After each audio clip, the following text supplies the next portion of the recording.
Saya Adi Hidayat, putra dan kader asli Muhammadiyah. Kami dirikan satu institusi pendidikan bernama AIS, Akhyar International Islamic School, yang kami beri contoh dengan memilih 40 orang se-Indonesia. Mereka belajar dari KB, kemudian TK, melanjut ke SD, sampai dengan ke pesantren, SMP, SMA, sampai melanjutkan kuliah PhD, S1, S2, sampai S3. Apa yang mereka pelajari? Di poros masjid, mereka menguatkan nilai spiritualnya. STK tidak lulus dari TK, kecuali mereka sudah hafal 5 juz Al-Quran. Mereka sudah paham bagaimana cara masuk masjid, mereka paham bagaimana berdoa saat masuk kendaraan, dan itu secara otomatis keluar. Masuk kendaraan, mereka berdoa. Bertemu orang tua, mereka mendoakan. Keluar dari masjid, sudah mengerti doanya. Masuk SD, mereka sudah hafal 30 juz ketika lulus SD. Di wisuda di Mekah dan Masjidil Haram. Lulus 30 juz ini bukan sekedar paham tentang Quran, tapi juga sudah tertanam dalam diri mereka nilai-nilai dasar pendidikan sesuai dengan harapan dan cita-citanya. Ada yang ingin jadi ulama, maka diberikan pendampingan sesuai dengan nilai keilmuannya. Ada yang ingin jadi arsitek, ada yang ingin jadi diplomat, sampai ada yang ingin jadi presiden. Maka SD lulus 30 juz dan diteruskan kemudian ke pesantren Ma'had Islam Rafia Akhyar yang berada di Banten. Ini akan mendidik mereka selama 6 tahun. Sudah hafal Qurannya, maka diinstallah ilmu pengetahuan yang sesuai dengan cita-cita mereka dan kebutuhan bangsa dan negara. Jadi di sini diajarkan, yang ingin menjadi menteri, maka kurikulum menterinya diturunkan.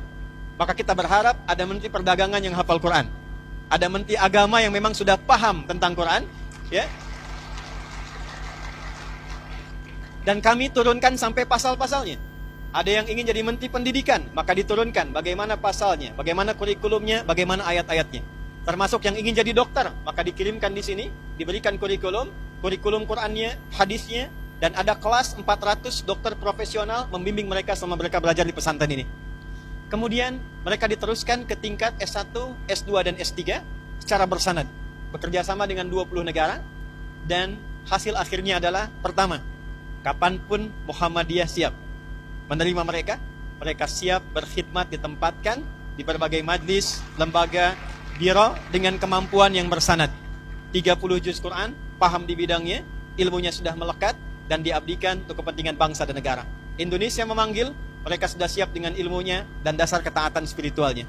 Dunia memanggil, mereka pun siap untuk memberikan kontribusi terbaik sesuai dengan apa yang diharapkannya. Terakhir, sebagai penutup, apa yang kami sampaikan saat ini berkesesuaian dengan harapan besar Negara Kesatuan Republik Indonesia, bahkan tercantum dalam Undang-Undang Sisdiknas nomor 20 tahun 2003. Pasal menimbang, poin B, disampaikan Undang-Undang Dasar tahun 1945 mengamanatkan pada pemerintah untuk mengusahakan satu sistem pendidikan yang meningkatkan keimanan dan ketakwaan kepada Tuhan Yang Maha Esa serta akhlak mulia. Ini peran kami untuk mewujudkannya. Bagi teman-teman yang di TNI hadir pada saat ini, 7 Sabta Marga, kami warga negara Indonesia yang bersendikan Pancasila. Kedua adalah patriot, ketiga adalah kesatria. Kami kesatria Indonesia yang beriman pada Tuhan Yang Maha Esa, menegakkan kebenaran, kejujuran, dan keadilan. Baru kemudian yang keempat menjadi tentara Indonesia. Tidak menjadi tentara kecuali dia beriman kepada Tuhan Yang Maha Esa. Tidak menjadi tentara kecuali dia menjadi kesatria yang bertakwa.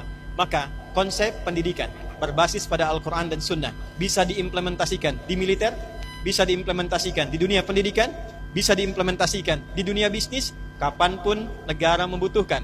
Khususnya untuk visi emas Indonesia 2045, maka program yang kami gagas insya Allah sudah selaras dengan visi negara, bangsa, Persyarikatan Muhammadiyah. Mudah-mudahan ke depan kita memiliki generasi emas Indonesia yang berkemajuan. Nasrum minallahi wa fathun qarib. Terima kasih atas segala perhatian. Dengan bangga saya ingin tutup dengan satu kalimat. Saya Adi Hidayat, putra dan kader asli Muhammadiyah.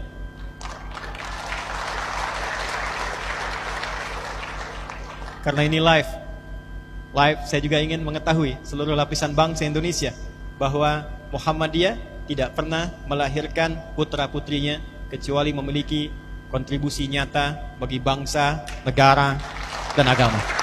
Assalamualaikum warahmatullahi wabarakatuh.